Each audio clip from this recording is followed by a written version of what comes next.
Hello friends, good morning. ఈరోజు మన ఇంటి కథల్లో నేను మళ్ళీ ఇంకో రెసిపీతో మీ ముందుకు వచ్చేసాను. అది ఏంటంటే ఇడ్లీ పొడి ఎలా చేసుకోవాలో చూపిస్తాను అనమాట. సో ఇడ్లీ పొడికి ముందుగా కావాల్సిన ఇంగ్రీడియంట్స్: శనగపప్పు, పచ్చిశనగపప్పు, గుండు మినప్పప్పు, ఎండు మిరపకాయలు, నువ్వులు, వెల్లుల్లి రెబ్బలు 4 అండ్ ఎండు కొబ్బరి పొడి. సో ఇవన్నీ నేను క్వార్టర్ కప్పు తీసుకున్నాను అనమాట మెజర్మెంట్. దీంతో క్వార్టర్ అంటే పావు కంటే కొద్దిగా ఎక్కువ అనుకోండి, కొంచెం ఇంతవరకు. సో అన్నీ ముందుగా మనము డ్రై రోస్ట్ చేసేసుకుందాము. డ్రై రోస్ట్ చేసేసుకుని పొడి చేసేసుకోవడమే. చాలా సింపుల్ ఇది ఈ పొడి, అండ్ హెల్తీ కూడా. అన్ని రకాల పప్పులు, నువ్వులు అన్నీ ఉన్నాయి కదా, చాలా హెల్తీ. ఇడ్లీ పొడి అండ్ దోశలో కూడా వాడుకోవచ్చు అనమాట.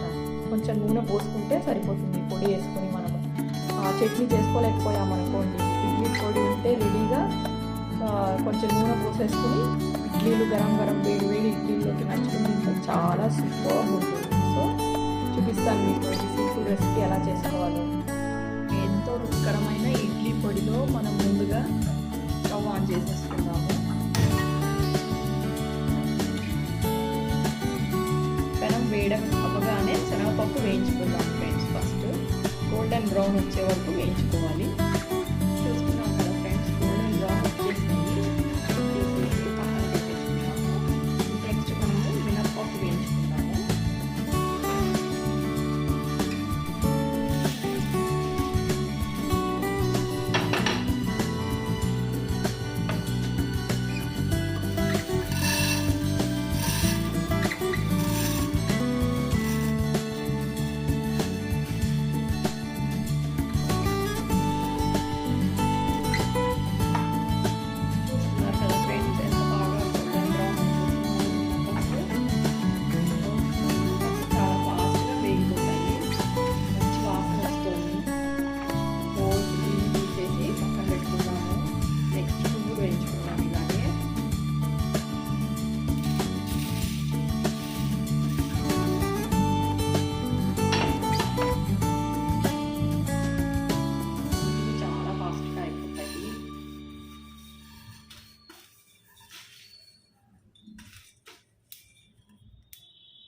చూస్తున్నారు కదా, వేస్తూ ఉండగానే చిప్పట్లు ఆడిపోతుంది.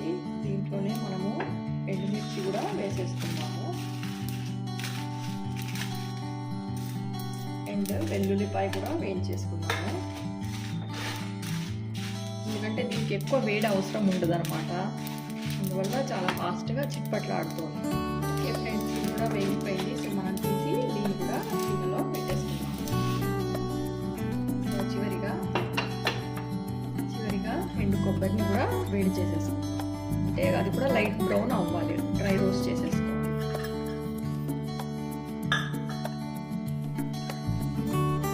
దీంట్లోనే మనము చివరిగా కొంచెం జీలకర్ర వేస్తున్నాను. ఇంత జీలకర్ర అది వేసుకోండి, కూడా వేయించేసుకోండి. దాంతోపాటుగా చిటికెడు మెంతులు కూడా.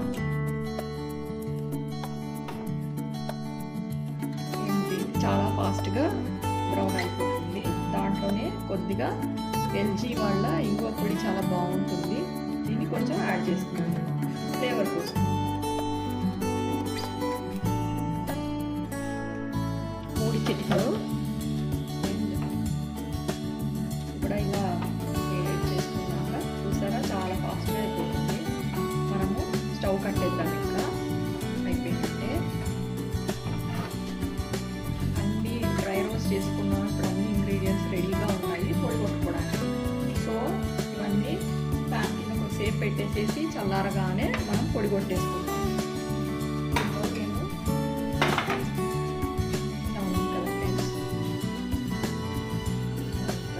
సరే, ఎండు కొబ్బరి చాలా మంచిది. నేను చెప్పాను కదా, రిలయన్స్ వాళ్ళ గుడ్ లైఫ్, దాంట్లో గోల్డ్ ఆయిల్ కూడా ఉంటుంది అనమాట. మంచిగా చేస్తారు వాళ్ళు ఎండు కొబ్బరి. మీరు కూడా అదే వాడుకోండి.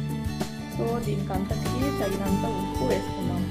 ఫైనల్గా నేను మొత్తానికి కలిపి 1 స్పూన్ అండ్ 1 స్పూన్ ఉప్పు వేస్తే సరిపోతుంది.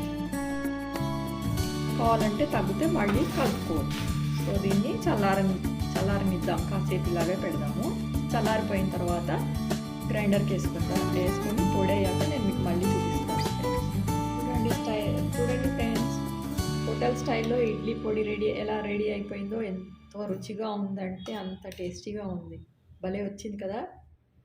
ఆహా, సూపర్బ్. సో మీరు ఇది రోజు ఇడ్లీలోకి పొడి చట్నీ ఉన్నా పర్వాలేదు, పొడి కూడా పెట్టుకొని తినొచ్చు ఇలాగా. సో ఇది చల్లారగానే మనము బాటిల్లో వేసేసుకొని ఈజీగా ఒక నెల రోజుల వరకు పెట్టుకొని తినొచ్చు అనమాట. ఇట్లా మీరు కూడా చేసుకోండి. బాటిల్లో వేస్తాను ఉండండి. ఇలా గ్లాస్ జార్లో వేసుకొని పెట్టుకున్నారంటే చాలా రోజులు ఫ్రెష్గా నిల్వ ఉంటుందన్నమాట. నెల రోజులు కూడా ఉంటుంది. కాకపోతే ఒక 2 వీక్స్ తర్వాత బయట 2 వీక్స్ వరకు పెట్టుకోండి. తర్వాత ఫ్లేవర్ అలాగే ఉండాలి, పోవద్దు అనుకుంటే మీరు ఫ్రిడ్జ్లో కూడా పెట్టుకుని స్టోర్ చేసుకుని నెల రోజుల వరకు పెట్టుకొని కూడా తినొచ్చు. సో దీన్ని ఎయిర్ టైట్ మూతలో పెట్టేసుకోవాలి. ఎనీ పౌడర్స్, చట్నీలు కానీ మనం అంతే కదా, ఎయిర్ టైట్ మూతలు పెట్టుకోవాలి. సో గాలి దూరితే ఏమంటే దాని యొక్క ఫ్లేవర్ వెళ్ళిపోతుంది అనమాట. సో మనకి ఇడ్లీ పొడి రెడీ ఫ్రెండ్స్. Thank you. మీకు ఈ రెసిపీ నచ్చింది అనుకుంటాను. Bye friends. చూసారు కదా ఫ్రెండ్స్, ఇలా పొడులు, ఇడ్లీ పొడి, ఇది కరివేపాకు పొడితో ఎమ్మి దోశలు రెడీ అయిపోయాయి. ఇలా మీరు కూడా దోశలకి పొడులు పెట్టుకొని చక్కగా తినండి.